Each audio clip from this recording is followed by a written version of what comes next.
नमस्कार, मैं हूँ यतेंद्र तिवारी। आपने एक मूर्ति देखी होगी जिसकी आंखों में पट्टी बंधी, हाथों में तराजू और एक हाथ में तलवार।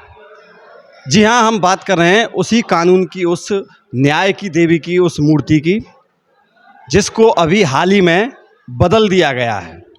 अब आंख में पट्टी नहीं है कानून के, हाथ में तलवार की जगह संविधान की पुस्तक है और गाउन की जगह भारतीय संस्कृति की जो साड़ी है वो पहनी हुई है। ये खबर अभी हाल ही में बहुत चर्चा में आई थी।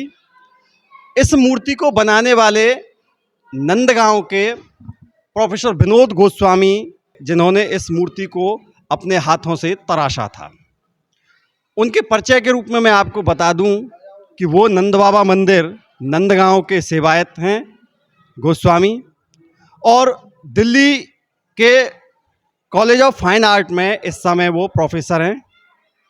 तो हमारे साथ आज वो विनोद गोस्वामी हैं, जिन्होंने सुप्रीम कोर्ट की जजों की उस लाइब्रेरी में जो मूर्ति लगाई गई है उसको तराशने वाले विनोद गोस्वामी जी हमारे साथ हैं। राधे राधे सर, बहुत बहुत स्वागत है आपका।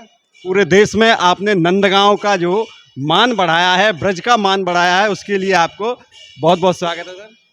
यतेंद्र जी, मैं आपका भी आभारी हूँ हृदय से, जो मुझे ये अवसर मिला आपसे चर्चा करने का। देखो, ये जीवन के बहुत अनमोल पल होते हैं जिनके साथ ईश्वर की कृपा के बगैर ये चीज़ संभव नहीं है, और हमें ये शुभ अवसर भगवान की कृपा से ही प्राप्त हुआ। नहीं तो इतनी भीड़ है कलाकारों की, और उसमें एक व्यक्ति का चुनाव करना और उसके प्रति सद्भाव रखना। पहले जो हमारे दर्शक जानना चाहते हैं कि ये प्रोजेक्ट आपको किस प्रकार मिला है। देखो, पहले लगभग 250-300 साल से लेडीज ऑफ जस्टिस, जिसे हम न्याय की देवी नहीं कह सकते, लेडीज ऑफ जस्टिस है, जो भारतीय संविधान के साथ जिसका बेमेल जुड़ाव बनाया गया था, और उसे अपूर्णीय तरीके से हमारे लिए गैर ज़रूरी जो चीज़ है वो हमें दिया कि भाई यही आपका, क्योंकि ग्रीक कल्चर से उसका लेना देना था, और वहाँ से अंग्रेज यहाँ हमारे देश में लेके आए। मैं उसमें विषय में ज़्यादा नहीं बोलूँगा, लेकिन मेरा जो कार्य है मैंने वो कार्य अपने तरीके से किया, और मुझे जो सीजीआई सर ने और भारतीय संविधान के जो निर्बाध परंपरा है उसका जो इम्प्लीमेंट करने का अवसर मिला वो मैंने किया। ये जो न्याय की देवी है, इसके लिए जब हमारा चयन प्रक्रिया से हम आगे बढ़े तो मुझे डिज़ाइन करने का मौका मिला, और मैंने एक डमी प्रोजेक्ट इसके लिए तैयार किया, जिसे सीजीआई सर ने देखा, जांचा, परखा और फिर उसे पास किया। क्योंकि मेरा सीधा कहीं किसी तरह का लिंक इस दिशा में था नहीं, और ये पूर्ण चयन प्रक्रिया का पालन करके ही मैं यहाँ तक पहुँचा।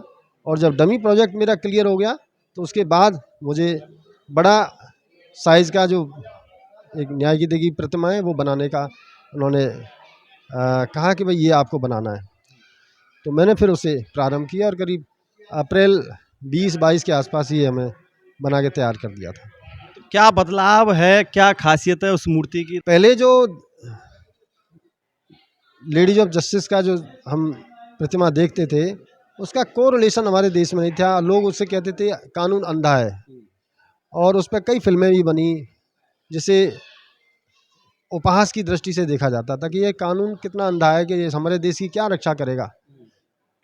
उसकी शायद मांग रही होगी, और सीजीआई सर ने इस चीज़ को देखा, समझा, और उससे बाद इस चीज़ को इम्प्लीमेंट करवाया गया कि हमें अपने कार्य को बखूबी बड़ा अंजाम देना है, तो एक ऐतिहासिक कार्य करना पड़ेगा, जिससे समाज का भी हम अच्छे से ख्याल रखें, क्योंकि समाज बुद्धिजीवियों का प्रामाणिक स्वरूप है। उसको जो नई ग्रोथ है उसके साथ उसका कोरिलेशन हो समाज के साथ, संस्कृति के साथ, हम उसके साथ न्याय कर पाएँ, तब हमें ये लेडी ऑफ जस्टिस का सही प्रतिमा का नामकरण किया गया। मेरा मानना है कि इसमें जो मुकुट है और इसका जो प्रधान है वो भारतीय देवियों के स्वरूप को परिमार्जित करता है, और संविधान जो इनके हाथ में, जहाँ पहले तलवार थी वहाँ संविधान का स्वरूप हमने बताया कि भाई ये संविधान, सीजीआई सर ने जो हमें बताया उसके अनुसार हमें संविधान की एक कॉपी उनके हाथ में दी है, और एक तराजू दूसरे हाथ में उनके है, और वो समान दृष्टि से सामने समाज को देख रही हैं, पुनराकित करके लिए आँखों पे उनके बड़ा अच्छा सुंदर स्वरूप हमने दिया है, और ये सब ईश्वर की कृपा से संभव हुआ। ये जो आपने डिजाइन बनाया है मूर्ति का, वो प्रेरणा आपको कहाँ से मिली? बस इसके लिए प्रेरणा एक्चुअली, यूँ तो हम लोग कई स्कल्पचर बना चुके हैं, लेकिन जो हमारे मन में सबसे अच्छा जो भाव था कि जैसे देवी का हम कोई नाम लेते हैं तो हमें हमारे ब्रज की संस्कृति याद आती है, राजस्थान की संस्कृति याद आती है, या हमारे समाज में और जो संस्कृतियाँ हैं, फोक एलिमेंट्स हैं, वो सब देख के हमें लगा कि यार हम ऐसी प्रतिमा जो हमने कभी देखी नहीं हो, समझी नहीं हो, उसको हमें बनाना है। तो उसके लिए हमें पूरा ठहर के 4-5 महीने का टाइम मिला, और हमने उस चीज़ को इम्प्लीमेंट किया जो बेहद आकर्षक और अनमोल है। जी। तो जो मूर्ति बनाई है वो मेटल की है या क्या है, वो थोड़ा दर्शकों को बताइए। टाइम बहुत कम था, तो इसलिए उनको ये जो मीडियम है वो fibre glass, important fibre glass में बनी है, और ये बिल्कुल संगमरमर जैसी दिखती है, क्योंकि उसमें जो कलर्स का इस्तेमाल किया है वो वाइट, जो हमारी जो गाड़ियों के ऊपर जो कलर किया जाता है, इम्पोर्टेंट गाड़ियों के ऊपर, उस कलर का हमने इस्तेमाल किया है, जो जिसका कि किसी तरह का कोई साइड इफेक्ट नहीं है। तो उसकी लाइफ कितनी होगी लगभग? लाइफ 25 से 30 साल समझो, क्योंकि फाइबर की लिमिटेशंस होती है, वो हमने उसमें देखा, वो बताया था। लेकिन और ही मीडियम है, जो वो कहेंगे तो उसके हम अनुसार काम करेंगे, और हमें मौका मिलेगा तो हम इसमें बहुत और भी बेहतरीन काम करके देंगे। जैसा कि हमने बताया, Delhi fine college of arts में आप प्रोफेसर हैं, तो ये लाइन थोड़ी अलग है और यहाँ के लोग कम जानते हैं इसके बारे में। थोड़ा सा आप बताइए कि और लोग इस फील्ड में कैसे आ सकते हैं? जी, आपने बहुत अच्छा प्रश्न किया है तन जी। एक्चुअली कला का जो फील्ड है वो समाज का एक निर्माण करता है, और समाज का दर्पण होता है। कला प्रकृति ने समाज को दर्पण, मतलब जैसा समाज में आजकल हो रहा है उसके प्रति उसकी जो ज़रूरत है उसके अनुसार कला परिमार्जित होती रहती है, बदलती रहती है, उसके काम आती है। और मैंने कोई बहुत बड़ा इसमें मुकाम हासिल किया हो ऐसा नहीं है। समय के साथ धीरे धीरे चीज़ें आगे बढ़ती हैं। मैंने भी 30 साल तक लगभग हर तरह के आर्ट वर्क किए हैं, तब मैं यहाँ तक थोड़ा बहुत पहुँचा हूँ। अभी मैं सीख ही रहा हूँ, और मेरा ये काम है, मैं अब लगातार इस चीज़ों को इम्प्लीमेंट करता हूँ। जो भी अच्छा होता है, नया होता है, मैं अप्लाई करता हूँ। जहाँ तक आपने पूछा कि इसको कैसे इसके साथ नज़दीक कोरिलेट हो सकते हैं, हमारा जो ब्रज प्रांत है या ब्रज की जो हमारी संस्कृति है उसमें कला की, क्योंकि मैंने जब बचपन था, मेरा बचपन में मैं मंदिर के अंदर भगवान की जो प्रक्रिया है, भगवान के जो स्वरूप है, उनका रेखांकन, उनका जो चित्रांकन है, वो मेरे आँखों में कई बार बहुत अच्छे से सुगम जगह बना के गया। उसी के लिए मैंने स्टार्ट किया कि मुझे फाइन आर्ट्स करना है। मेरे माता पिता जी ने और मेरे नाना जी ने, मेरे परिवारजनों ने उसके लिए मुझे आगे बढ़ाया। उन्होंने कहा कि हाँ ठीक है बेटा, करो आप, आपका ये अच्छा काम होगा। और जब मैंने ग्रेजुएशन किया राजस्थान यूनिवर्सिटी से, स्कूल ऑफ आर्ट से 94 में, उसके बाद मैं MFA करने दिल्ली आ गया, और कॉलेज ऑफ आर्ट से ही MFA किया। और वहाँ जब मैंने काम किया तो उसके बाद फिर धीरे धीरे लोगों ने अप्रिशिएट किया, और बड़े बड़े प्रोजेक्ट्स इसमें मिले। वो सब धीरे धीरे चीज़ें आ गई थी। इसमें मेट्रो का भी मिला, इंडियन ऑयल भवन का, Hindustan shipyard, CPWD, NBCC, PWD और MBDA। यहाँ गोवर्धन में भी एक बड़ा प्रोजेक्ट मैंने किया था जब नागेंद्र जी थे यहाँ, तो उस समय मैंने उनके काम को, क्योंकि श्रीनाथ जी का एक छवि बनाना था तो हमने मोज़ाइक में बनाया था। मेरा मानना है कि कला को समाज के साथ जुड़ना चाहिए, क्योंकि कला तब पूजनीय बन जाती है जब समाज उसको स्वीकृत कर लेता है। और एक, चूँकि इसका मैसेज बहुत बड़े लेवल पे जाता है। फिल्मों को तो आप एक दिन देख लेते हो, दूसरे दिन उसको भूल जाते हो। आजकल की फिल्में आपका, हालांकि ये कंटेम्प्रेरी वो है, मैं उसको किसी तरह के कंट्रोवर्सी में नहीं जाना चाहता, लेकिन कला का जो पूजनीय स्तर है वो बहुत गुना है।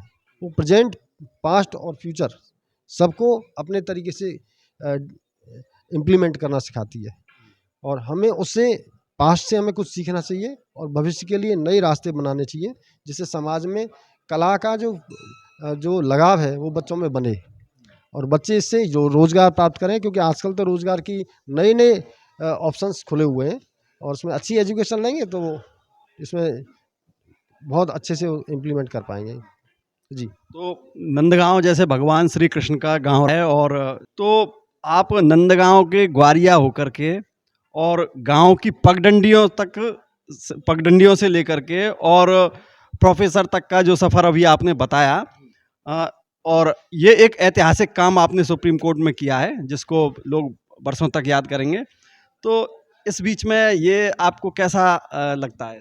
देखो, यात्रा तो ऐसा नहीं कह सकते सुगम नहीं रही मेरी। जब मैं यहाँ से पढ़ाई लिखाई कर रहा था, पद गायनों में, समाज गायनों में हम आया जाया करते थे। उसकी छाप हमारी छवि में, हमारे जीवन में उड़ेलती रही और हम ब्रज से भी जुड़े रहे, अपने परिवार से भी, और कार्य भी हम उसी तरह से करते रहे।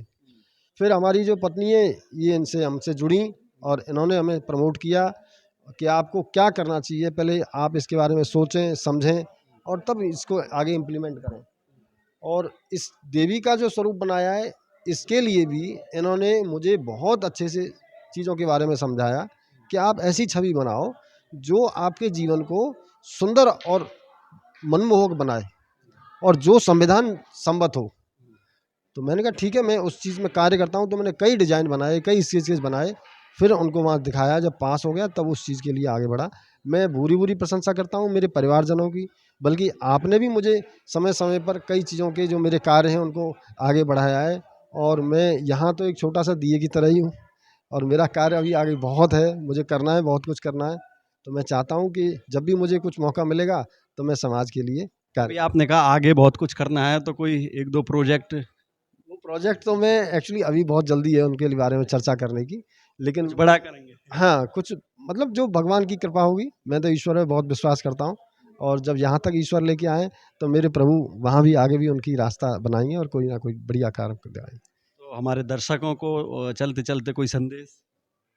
मैं तो देखो इस तरह का कोई दार्शनिक तो नहीं हूँ, लेकिन बस यही कहूँगा कि हमारे जीवन में जो कुछ भी संभावना बनती है, उन्हें तराशने के लिए हर पल हमें सबसे सुंदर अपना व्यवहार और उसके प्रति लगातार आपकी मेहनत और आपका निष्ठा और ईश्वर पे विश्वास, ये बहुत ज़रूरी है। और आप सकारात्मक रहो और सरस समाज का निर्माण करो, ये हम लोगों की भागीदारी है और हम उसी के लिए कार्य करना चाहिए। कुछ लोग जो है आपका अनुसरण करना चाहते हैं, जो छात्र हैं, तो उनके लिए कोई प्रेरक विचार? हाँ, मैं ये मानता हूँ कि उनको उस दिशा में ज़रूर प्रयत्न करना चाहिए जो उसके लिए जो कलात्मक जो जीवन है, जिसके प्रति उनका जो सुझाव या जो उसमें तन्मयता रखते हैं, उसमें आपको डिग्री लें, पढ़ाई करें मन लगा के और उसमें थोड़ा पेशेंस रखें। क्योंकि जब पेशेंस रखेंगे तभी चीज़ें मिलेंगी, क्योंकि आज के बच्चे जो हैं उनमें पेशेंस थोड़ा सा कम है। तो हम चाहते हैं कि उनको थोड़ा पेशेंस रखना चाहिए और दिल से मेहनत करनी चाहिए, तभी उसमें तरलता और सरसता प्राप्त होगी और ईश्वर की कृपा ज़रूर मिलेगी, मेरा ये मानना है। चलिए, बहुत-बहुत धन्यवाद जी।